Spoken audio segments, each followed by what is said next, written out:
Bismillah. Assalamu alaikum wa rahmatullahi ta'ala wa barakatuh. À toutes et à tous, non-croyants et croyants, walhamdulillahi rabbil alamin. Ainsi, toutes les louanges sont à Allah subhanahu wa ta'ala. Et paix et bénédiction sur notre très cher prophète Mohammed sallallahu alayhi wa sallam. Et ainsi que la guidance soit sur les non-croyants et que Allah subhanahu wa ta'ala puisse ainsi aux croyants musulmans ainsi rester dans la bien guidée et nous raffermir en foi.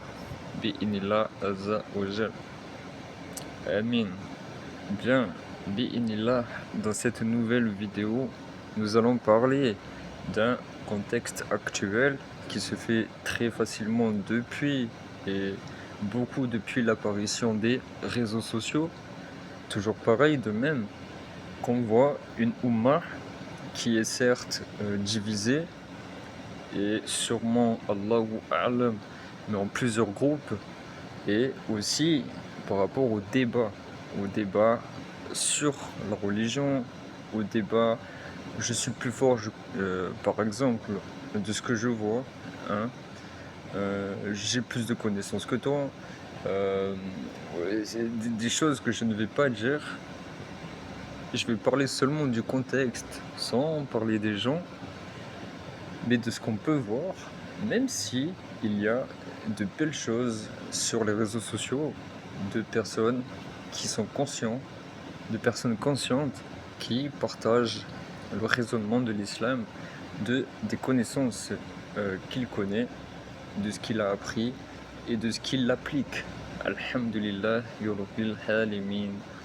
De certaines personnes, la plupart, masha'Allah, et pas que, mais reconvertis et qui montrent la bonne complaisance de l'islam avec le bon comportement, alhamdulillah, qui donne envie, justement, après cette petite vidéo, d'ouvrir le Coran al-Karim, etc., etc., d'apprendre, d'approfondir, d'écouter d'une oreille, enfin de deux oreilles plutôt, et de se rapprocher du divin par leur cause, bi'inillah azza wa jal.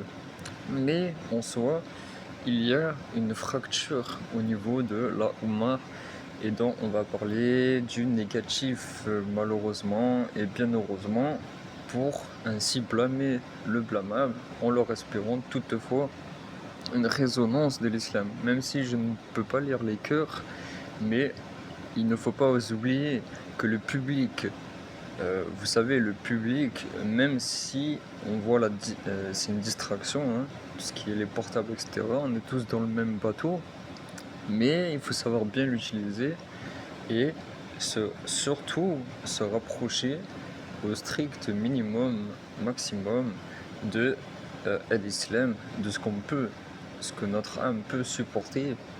Et Allah, il donne à notre âme ce qu'on peut supporter.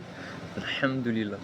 Que ce soit en science, que ce soit dans toute chose, il est équitable dans ce qu'on peut supporter. Alhamdulillah. Mais il ne faut pas oublier que les réseaux sociaux, ce n'est pas un mur. Vous voyez, on peut le comparer avec la vraie vie. Si vous allez dehors et que vous criez devant tout le monde, c'est public. C'est-à-dire, il y a des bébés qui passent, il y a des enfants, il y a des plus âgés, il y a des personnes qui vont pas forcément supporter la charge de vos cris. Il y a d'autres personnes qui vont supporter, il y a d'autres personnes qui vont prendre part et donc qui vont se disputer avec vous. Il y a d'autres personnes qui vont être en colère et ils vont appeler la police. Il y a d'autres personnes, vous voyez, qui vont s'énerver, ils vont frapper. Vous voyez, etc., etc. D'autres personnes qui vont être bienfaisants, ils vont essayer de leur façon d'arrêter ce cri-là. Vous voyez, mais quand je compare le cri public, on le voit dans certains lives, ou dans certaines vidéos, et malheureusement, ainsi soit-il, je ne connais pas le cœur des gens encore une fois, pourquoi ils ont ce comportement. Vous voyez, en tant que musulman, on doit avoir toutefois le bon soupçon envers la personne.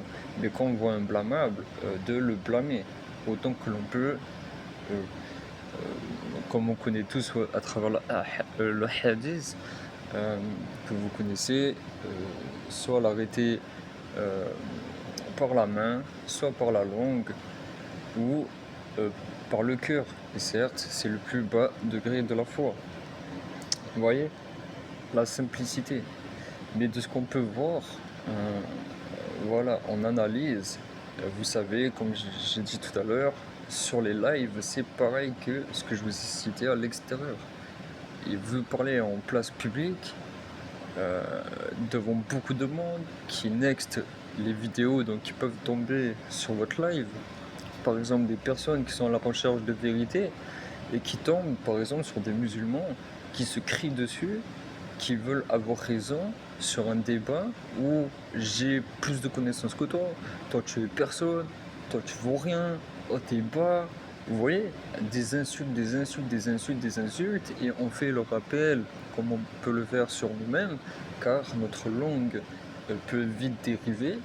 Et subhanallah, il y a, il y aura des gens qui vont aller en enfer malgré toutes les bonnes causes qu'ils ont fait, que ce soit les obligations de l'islam, le siyam, c'est-à-dire jeûner par exemple, que ce soit surrogatoire ou obligatoire, que ce soit la prière, que ce soit la umrah, que ce soit le hajj, que ce soit tout cela réuni.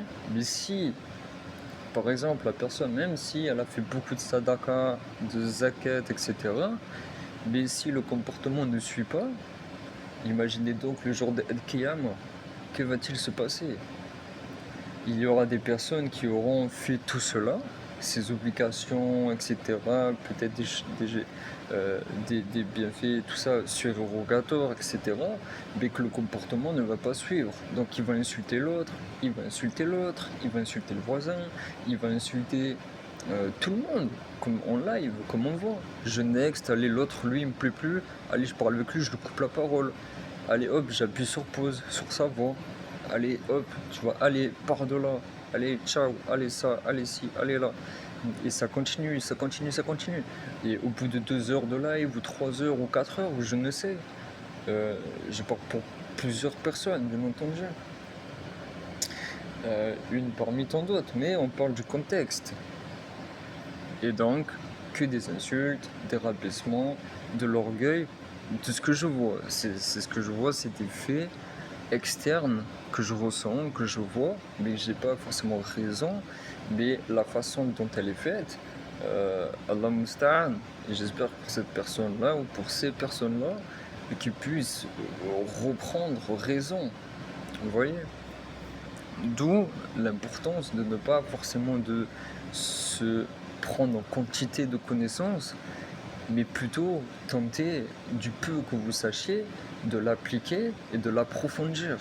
Vous voyez, de votre connaissance. Par exemple, comme on se réfère parfois aux compagnons, dont il y en avait un qui, tant qu'il ne faisait pas, il n'appliquait pas correctement la chose, il ne passait pas, si je ne dis point de bêtises, j'espère, reprenez-moi donc, moi je le fais beaucoup avec les souvenirs, chacun est éprouvé à sa, juste cause, à ce qu'il peut supporter, mais tant qu'il ne l'appliquait pas, vous voyez, il ne se rajoutait pas d'autres sciences, vous voyez, il apprenait, mais en l'apprenant, il l'appliquait directement, il essayait d'appliquer, jusqu'à que ça soit bien appliqué. Vous voyez, c'est mieux cela que de tout apprendre d'un coup en connaissance, par exemple, même si on a besoin de shouyour qui ont leur science, etc., de leur temps au maximum, même s'ils peuvent se tromper, mais qu'ils approfondissent, qui enlèvent le trouble de la religion vis-à-vis des questionnements plus profondes, etc. Et etc. Vous voyez, ou qu'est-ce qu'on doit faire dans cette situation-là, etc. Qui nous fassent des fatwas, etc. etc. Ça c'est haram, etc. etc. parce que en sortant des preuves, etc. etc. Vous voyez. Et on en a besoin. On a besoin des chouyours, on a besoin des savants. Et toutefois, pour ceux qui prennent en quantité de connaissances des jeunes ou des moins jeunes, mais que le comportement, malgré qu'ils essayent de peut-être, mais que ça finit en débat, que ça finit en je te rabaisse, toi t'es nul, toi t'es ci, toi t'es là. Mais imaginez donc, comme je vous ai dit, le jour d'être Kiyama. Vous savez que toutes les bonnes actions que vous faites, même si elles sont bonnes, etc., etc., etc., binillah, avec l'intention, parce que moi je ne peux pas lire les cœurs. Allah seul, subhanahu wa ta'ala, peut lire le cœur des gens. Mais si vous insultez à outrance, vous avez un comportement outrancier, et d'ailleurs ça c'est pas mes paroles, lisez, je vous incite à ouvrir, binillah, mais que vous insultez 1, 2, 3, 4, 5, 6, 7, 8, 9, 10, 11, 100, 200, 300. Vous croyez que les réseaux sociaux c'est un mur et c'est un paroi? Vous croyez que ça va diminuer ainsi comment dire vous pensez que c'est pire de faire en face que de faire sur le portable? Dans tous les cas, quand vous insultez quelqu'un, vous l'insultez, même si vous êtes anonyme. Allah subhanahu wa ta'ala, il sait qui vous êtes. Vous voyez? Enfin voilà.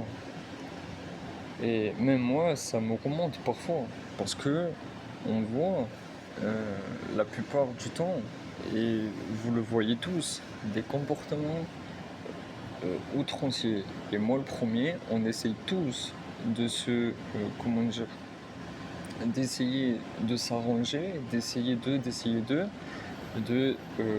on peut pas se perfectionner, mais du moins de se motiver à devenir meilleur, alhamdulillah. Mais malheureusement, voilà, il y a vraiment des gros dérapages dans les réseaux sociaux. C'est incroyable. Et ça peut se plafonner même à l'extérieur. Vous voyez, ça ne veut pas dire que, vous voyez, je suis comme ça sur les portables, je suis autrement, etc., etc., etc. On vit parfois des doubles faces et c'est dommageable.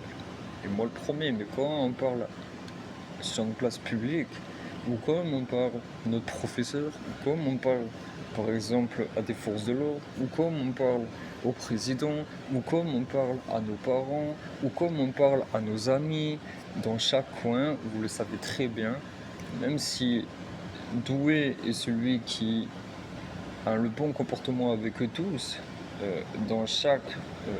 certes, on sera plus concentré par rapport à nos parents, nos liens de sang, mais aussi, voilà, on sera plus concentré là-dessus. Le professeur, on va lui parler d'une différente façon, on ne va pas l'approcher comme nos proches parents, en lui faisant des bisous, etc. Vous m'avez compris.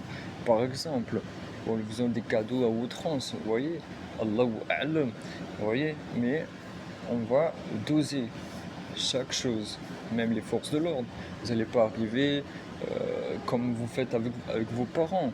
Vous n'allez pas rigoler avec lui dans tous les sens, etc., etc., etc. Vous voyez, c'est pas de l'hypocrisie, c'est s'adapter à chaque situation. Chaque personne est à sa place et eux, quand ils rentrent chez eux, ils sont comme ça avec leurs enfants. Vous voyez, ils sont plus proches qu'avec la personne qu'ils auditionnent. Vous voyez, c'est normal. Ça me paraît logique. Mais voilà. Et c'est pas parce que c'est des gens de l'extérieur aussi qu'il faut leur parler mal. C'est pas parce que ça fait pas partie des liens de sang. Et sauf à part si vous arrive une injustice et qu'au bout d'un moment, eh ben, ça pète, c'est humain. Toutefois, on essaye de se contrôler car comme Rasulullah sallallahu alayhi wa sallam a bien cité, Bismillah, celui dont le croyant fort, ce n'est pas celui qui écrase les autres ou qui les méprisent, ou etc. C'est celui qui sait contenir sa colère. Et de ce que je lis, c'est pas que chez les hommes, c'est aussi chez les femmes. Vous voyez? Donc certes, la femme aussi a d'autres façons de faire, etc. que l'homme, parce qu'on n'est pas sur la même ligne d'égalité, mais ainsi soit-il. Il faut toutefois que chacun et l'autre puissent faire. Parce que la femme, si par exemple elle se montre en live, quand je dis se montre, je parle pas du physique, etc. C'est-à-dire qu'elle parle en live de l'islam, si d'autres femmes qui sont pas converties à l'islam, elle tombe dessus et elle voit des insultes, des perturbations, des rabaissements. Oui, mais j'ai le droit de parler comme ça aux hommes. T'as pas le droit de ça, t'as pas le droit de ci, etc., etc., etc. Enfin, ça, bon, c'est un hack, c'est pas ça que je dis. Mais je parle de leur façon, de la manière dont c'est appréhendé. Mais il y a certaines femmes, elles vont se dire, ah, en fait, c'est ça l'islam. Vous voyez ce que je veux dire? On montre pas le bon comportement et la bonne explication devant tout le monde. Et ça peut faire fuir des gens, subhanallah. Quand on parle en place publique ou quand on fait da'wah, etc., il faut le faire, certes, d'une certaine façon, même si nous sommes tous faibles. On essaye, on espère pour l'autre ce qu'on s'espère à nous-mêmes. Quand on a goûté la foi, on veut que l'autre goûte. Binillah azza wa jalla. Et pourtant, même le prophète Rasulullah sallallahu alayhi wa sallam, ça lui a porté chagrin lorsqu'il voyait que d'autres se détournaient entre autres de son invitation à l'islam, c'était un avertisseur. Allah subhanahu wa ta'ala le prévient. Il dit, Allah azza wa jal, c'est lui qui dit, c'est pas moi. Il dit, c'est lui qui guide et qui égare, c'est lui qui guide qui il veut. Il lui a dit au prophète Mohammed sallallahu alayhi wa sallam, tu n'es qu'un avertisseur. Vous voyez? Et tu annonces la bonne nouvelle à ceux qui suivent la voie. Vous voyez, donc simplicité, alhamdulillah. Donc voilà, faites attention au comportement, surtout que les réseaux sociaux, ça ne va pas diminuer les péchés. C'est comme si vous étiez dans la rue. Ne faites pas de comparatif. Une diffamation, c'est une diffamation. Une calomnie, c'est une calomnie. Qu'elle soit faite en dehors des réseaux sociaux et en dehors du portable, ce n'est pas un diminutif ou une augmentation de quand vous êtes sur les réseaux sociaux, sur les portables. Une diffamation, c'est une calomnie. Calomnie, c'est une calomnie, dans tous les cas. Qu'elle soit faite sur un jeu vidéo, qu'elle soit faite en vrai, qu'elle soit faite en classe, qu'elle soit faite au commissariat, qu'elle soit faite je ne sais où, ou qu'elle soit faite sur TikTok ou je ne sais quoi, c'est une calomnie, une diffamation, peu importe. Une insulte, c'est une insulte. Même si vous insultez en anonyme et que la personne ne sait pas qui c'est qui parle par derrière, le téléphone et que vous faites des menaces de mort, etc., eh ben c'est presque. Même si là vous êtes anonyme, ben c'est comme si vous portez une cagoule dehors et sans donner de mauvaises idées, mais que vous dites à l'autre, vous l'insultez, vous le menacez de mort. Ou que vous envoyez une lettre, vous envoyez un courrier à la personne, etc. Vous voyez, vous avez compris. Enfin, je dis pas que c'est pareil, vous voyez, vous m'avez compris, enfin bref. Mais parfois ça remonte un peu, quand on voit des choses, ça stimule, et c'est dommage. C'est dommageable de voir ça dans notre humain. Allah alam. Si voilà, parce qu'il y a 73 groupes, dont un seul qui aura au paradis, chez les musulmans. Mais voilà, au bout d'un certain temps, il faut... hein, et il y a des choses qu'il faut corriger, à moi-même je le dis, et ainsi surtout en place publique. Il y a des façons de faire, voilà, c'est pas des doubles visages, mais il y a des façons de faire. On essaye d'adapter notre comportement à chaque situation, sans pour autant faire partie des hypocrites, que vous montrez beau visage devant tout le monde entier, et qu'en fait vous volez les assurances, vous faites de la calomnie pour tuer l'autre, etc., etc., etc. Vous voyez, il y a des choses les injustices, Allah subhanahu wa ta'ala, il n'aime pas les injustes, il les déteste. Mais voilà, qu'Allah nous en préserve de sombrer, etc. Et qui nous pardonne, même si on essaye de faire autant que l'on peut. Quand je dis on, c'est moi et vous, en l'espérant, bénillah. Mais voilà, et je pense qu'il faut se raccorder et faire attention à ce qu'on publie. On n'est pas forcément dans des situations faciles, mais même en situation qui paraît facile, c'est-à-dire en 2016 ou en 2015, etc., quand tout plafonnait, quand tout était bien, etc., soi-disant, etc., passant, c'était une épreuve aussi. Et là, c'est pas parce que tout se transforme, ça reste une épreuve aussi. vous voyez? Qu'elle soit visible ou pas visible, dans tous les cas, on est éprouvé. On est dans la terre d'Allah subhanahu wa ta'ala qui, ainsi, a embelli la vie ici-bas afin de savoir qui est le meilleur d'entre nous. Rappelons-nous, bi'inillah tabaraka wa ta'ala. Enfin bref, bienfaisons aussi, donc on parle de négativité, mais alhamdulillah, qu'Allah bénisse ceux qui partagent l'islam autant qu'ils peuvent, avec la bonne façon, et il y en a, Inch'Allah, tabaraka wa ta'ala, je partagerai, c'est déjà assez connu. Et alhamdulillah, même si chacun il a sa façon de voir les choses, il peut y avoir des imams qui sont contre le fait que, ou des savants, etc., qui sont contre le fait de parler d'islam sans avoir trop de fortes connaissances, etc., etc. Il y en a qui commencent à peine, ils font déjà des rappels, etc., etc., etc. Allahu a'lam, si ça peut attirer des gens vers l'islam, pourquoi pas, mais après, je n'ai pas assez de connaissances là-dessus. Complétez-moi, bi'inillah, en commentaire, si vous avez la solution. Bi'inillah, tabaraka wa ta'ala. On n'est pas là, et ça aussi, il faut le changer, à tout recevoir sur une table. C'est plus facile à dire qu'à faire. On est chacun éprouvé, vous ne connaissez pas les miens, et moi, je ne connais pas vos épreuves. Mais un minimum, bi'inillah. Allez, gardons le souffle, bi'inillah, tabaraka wa ta'ala, autant que l'on peut. N'oubliez pas de regarder le ciel et de regarder la terre. La terre, comme quoi, se rappeler qu'on va être enterré, et regarder le ciel, qu'on va rejoindre notre Créateur. Bi'inillah, tabaraka wa ta'ala. Enfin, avec certitude, yakin. Alhamdulillah. Enfin, voilà. Gardez le côté positif. Essayons de garder le côté positif. Et certes, beaucoup de craquage par rapport à beaucoup d'événements, mais dans tous les cas, alhamdulillah, on est sur une terre d'épreuve. Mais, alhamdulillah, il y a toujours des bienfaits. Et parfois, on ne voit pas les bienfaits.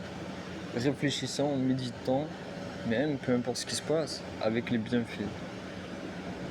Ne regardons pas non plus tout le temps le mauvais, même si il faut corriger autant que l'on peut ce qui est mauvais, blâmable, pour justement en tirer du convenable. Bien là. Bref, je vous laisse. N'oublions point les handicapés, parce que par rapport à tout ce qui se passe, on en oublie énormément, qui sont isolés, et que d'ailleurs eux ils vont voir la face d'Allah subhanahu wa ta'ala. Ceux qui ont des handicaps très très très très très très lourds, ils sont isolés, on les oublie par rapport à tout ce qui se passe. Certes, Gaza, etc., oui, certes, c'est normal, ça en fait partie, il faut aider les opprimés, mais les Africains noirs et toutes les origines aussi, tout le monde, même si c'est très important Gaza, etc., alhamdulillah, et on oublie, on met de côté aussi le reste, les animaux, vous voyez, les jeunes handicapés lourdement. Je peux en citer et je le partagerai. Alhamdulillah, n'ayez point honte, parce que le jour de El Qiyam, avec certitude, les handicapés, ceux qui ont du mal à parler, qui ne peuvent pas parler, qui sont très maigres, etc., etc., etc., le jour d'El Qiyam, mais c'est vous qui allez les envier. Sauf que là, on ne pourra plus porter les hines, le mauvais œil. Et là, ces gens-là, vous allez tourner là directement, les yeux, ils vont être gros. Allah subhanahu wa ta'ala, il va les mettre, mais waouh, tellement bien. Et rigolez bien de ma voix. J'en vois certains. Et ça fait wous, mais c'est comme ça. Alhamdulillah, on est éprouvé. Je suis pas parfait. Vous trouverez du mauvais chez moi, comme vous en trouverez chez vous. Alhamdulillah, l'équité. Comme vous trouverez du bon chez vous, et vous trouverez peut-être du bon chez moi. Alhamdulillah. Voilà. Je pense que je vais vous laisser. N'oubliez pas aussi votre cher parent. Alhamdulillah. N'oubliez pas encore une fois les handicapés, ceux qui sont lourdement handicapés. Ils sont importants aussi. Il y en a de partout en France ou tout ailleurs. ce soit homme, femme, subhanallah, peu importe, il y a des handicaps très très lourds. Et moi, de ce que je vois, ils sont oubliés. Moi, je fais comme je peux, de mon côté, entre parenthèses, parce que vous ne connaissez pas mes épreuves et moi, je ne connais pas les vôtres. On ne connaît pas nos cœurs. Allah subhanahu wa ta'ala, il connaît mieux que nous-mêmes. On se connaît déjà. Nous, on est perdus des fois. On se questionne toujours. Alhamdulillah. Toujours mieux de se questionner. Vous voyez? Enfin bref.